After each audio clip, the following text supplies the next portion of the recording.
E aí pessoal, tudo bem com vocês? O meu nome é Anacleto e sejam todos bem-vindos ao meu canal ALS Invest. Pessoal, hoje eu estou trazendo a parte 2 de como analisar um fundo imobiliário de tijolo, tá? Quais são os pontos que a gente precisa se atentar. Eu estava olhando o meu canal e eu percebi que eu só tinha gravado a parte 1, que foi no mês de novembro. Então eu estou gravando a parte 2 e vou deixar numa playlist separada no canal, tá? Para o pessoal continuar acompanhando e espero que vocês gostem do vídeo. Então é isso pessoal, desculpa a demora, mas tá feito e bora para a tela do meu computador.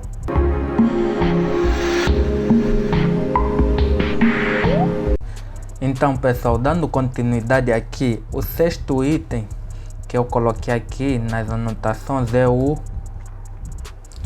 valor patrimonial. O valor patrimonial é muito importante também para você ver como é que o fundo está, ou seja, qual é o tamanho do fundo, certo? Quando um fundo apresenta um valor patrimonial muito abaixo, é porque provavelmente está começando agora, não tem muitos cotistas. E isso, para quem está começando a investir agora, leva um pouquinho de desconfiança. Então é importante que o fundo apresente um valor patrimonial um pouquinho elevado. Acima de 500 milhões já é muito bom, tá? Então eu vou mostrar para vocês o fundo que nós estávamos analisando, que é o VISC11, para ver como é que está o valor patrimonial dele, tá? Então vamos lá. Então, chegando aqui na análise do VISC11, nós podemos descer. Vocês podem ver que aqui em cima no investidor 10 não mostra nada, tá? Sobre o valor patrimonial. É importante ver aqui e também no relatório gerencial. Como já tem um ponto sobre o relatório gerencial na parte 1, então não vou mostrar mais aqui. Aqui eu vou tentar fazer um pouquinho mais rápido, tá? Para não ficar tão longo como a parte 1. Então, descendo aqui, onde tem as informações sobre o fundo, vocês podem ver aqui que o valor patrimonial é mais de 2 bilhões, o que é muito, né? Mais de 2 bilhões uma empresa é muito para um fundo imobiliário. Então, acima de 500 milhões já é muito, agora imagina mais de 2 bilhões. Então, nós podemos ver que o VISC11 em termos de valor patrimonial tá ok, tá? Então, bora para o próximo ponto. O sétimo ponto que eu trouxe para vocês é a vacância. A vacância, o que é a vacância? A vacância é o espaço do fundo que ainda falta ser ocupado, tá? Nós estamos falando de um fundo de tijolo do segmento de shopping. Então quer dizer, por exemplo, se ele tem algumas lojas dentro do shopping, né, que ele investe, algumas dessas lojas ainda não estão ocupadas. Então isso aqui é a vacância. E é aconselhável que a vacância seja baixa, tá? Porque quanto maior, quer dizer que tem várias lojas que ainda falta ser ocupada, tá? Então isso prejudica também na hora de nós recebermos os nossos dividendos, tá? Porque eles não estão recebendo o valor de aluguel daquelas lojas, então também não tem como pagar. Então vou mostrar para vocês no fundo para ver como é que tá a vacância do VISC11, tá? Então bora lá. Chegando aqui, nós podemos ver que aqui em cima também não mostra, tá? No relatório gerencial tem sempre lembrado, tem esses dados, tá? Só que eu não estou lendo o relatório gerencial porque eu já mostrei na parte 1. Então, vindo aqui embaixo nos fatores do fundo, tá? Cadê? Acho que passei. Isso aqui, nas informações do fundo, nós podemos ver que a vacância aqui, tá? Que a vacância é de 6,70%. Muitos dizem que a partir de 5% já tá bom, tá? Uns dizem que é 10%, mas ele tá com uma vacância de 6,70%. Para mim ainda é aceitável, tá? Por exemplo, eu invisto em um fundo de lajes corporativas que está com 26%. Só que o desempenho dele também está bom. Então quer dizer que se aquela vacância for ocupada, o fundo vai se valorizar mais e eu vou receber mais dividendos. Então aqui tem esse espaço a ser ocupado e provavelmente se esse espaço for ocupado, então o fundo vai se valorizar mais, tá? E provavelmente os dividendos também podem ser aumentados. Então a vacância é isso, tá? É o espaço que ainda falta ser ocupado. E vocês podem ver que do VISC11 é 6,70%, tá? Então bora lá para outro ponto para não perder muito tempo aqui. E o próximo ponto que eu trouxe para vocês é o preço sobre o valor patrimonial, o que é, ou seja, que é o PVP, tá? Esse preço sobre o valor patrimonial indica se as cotas do fundo estão sendo vendidas ou negociadas num preço acima, se estão sendo negociadas no preço justo ou se estão sendo negociadas no preço abaixo, tá? O preço sobre o valor patrimonial é o famoso PVP, tá? Então eu vou mostrar para vocês lá no fundo imobiliário para vocês entenderem como é que funciona o PVP. Então bora lá para o investidor 10.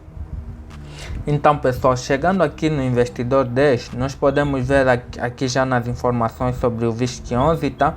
Aqui em cima já mostra, tá? O VISC11, vocês podem ver que o PVP aqui está 0,91. Então isso quer dizer que ainda as cotas estão sendo negociadas num preço abaixo. Quando é que elas são negociadas no preço justo? O preço justo é quando está 1, tá? Quando está acima de 1, está no preço mais elevado. Quando está 1, está sendo negociado no preço justo. E quando está menos de 1, está sendo negociado no preço abaixo. Vocês podem ver aqui, se eu colocar o mouse aqui, tem a informação. Preço sobre o valor patrimonial indica quanto o mercado está disposto a pagar pelo patrimônio da empresa. Abaixo de 1 indica que a empresa está sendo vendida por menos que seu valor real, tá? Agora, se nós descemos aqui, vocês podem ver, né? O valor patrimonial por cota é 133,71 e ele está sendo negociado a 121,24. Então, essa diferença aqui é que está indicando o PVP, que está sendo negociado num preço abaixo.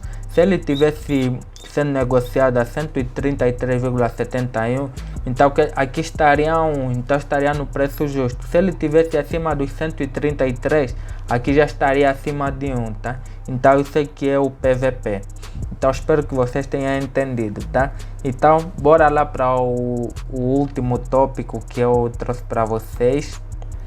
E o último tópico que eu trouxe para vocês é o histórico nos últimos 5 anos. Isso é muito importante para qualquer coisa que você for investir, tá? Procurar saber em 5 anos como é que, por exemplo, eu que estou investindo em fundos imobiliários, como é que o fundo se comportou nesses últimos 5 anos.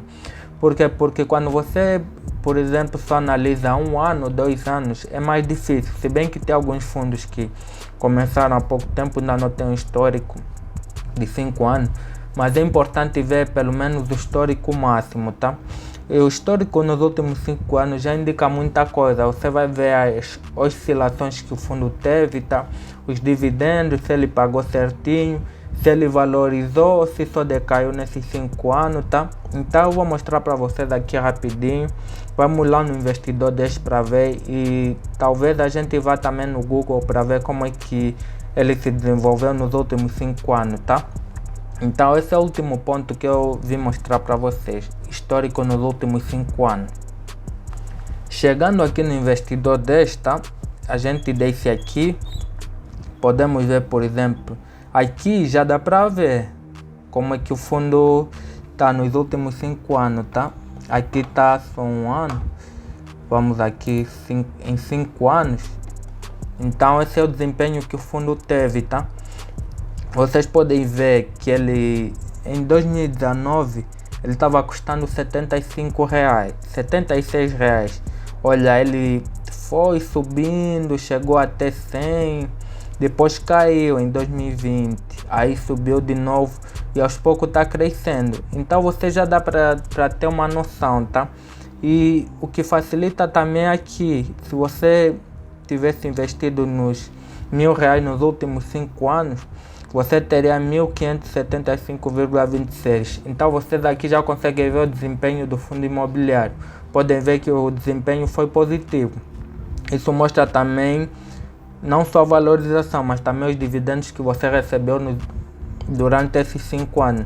Imagina se fosse 10 mil. Se fosse 10 mil, a gente pode alterar aqui o valor, tá? Eu vou colocar aqui, por exemplo, mais um zero. Se fosse 10 mil, por exemplo, a gente teria em 5 anos 15 mil, 7 mil, a 15.752,60. Então, lembrando, tá? Quanto maior o valor, melhor, tá? Porque vocês podem ver que ele nos últimos 5 anos só se valorizou. Então vocês podem ver que quanto mais a gente coloca dinheiro, melhor, tá? E vocês podem ver que por mais que ele oscilou, ele sempre pagou, tá? Os dividendos. E ele só se valorizou e aos poucos tá crescendo, tá crescendo. Vai chegar uma altura que talvez ele caia de novo, aí a pessoa tem chance de comprar mais. Então, quando você comprar na baixa, as tuas cotas só valorizam com o tempo. Então é sempre importante controlar, se atentar a esses pontos, tá? Então é isso que eu tinha para mostrar para vocês, tá, pessoal? Sobre os últimos pontos. Eu espero que vocês tenham gostado, tá, do conteúdo. Foi bem simples, mas essa é a parte 2 e tem a parte 1. Eu vou juntar porque eu percebi que eu só tinha gravado a parte 1. Espero que vocês tenham gostado e, pessoal, valeu e tamo junto.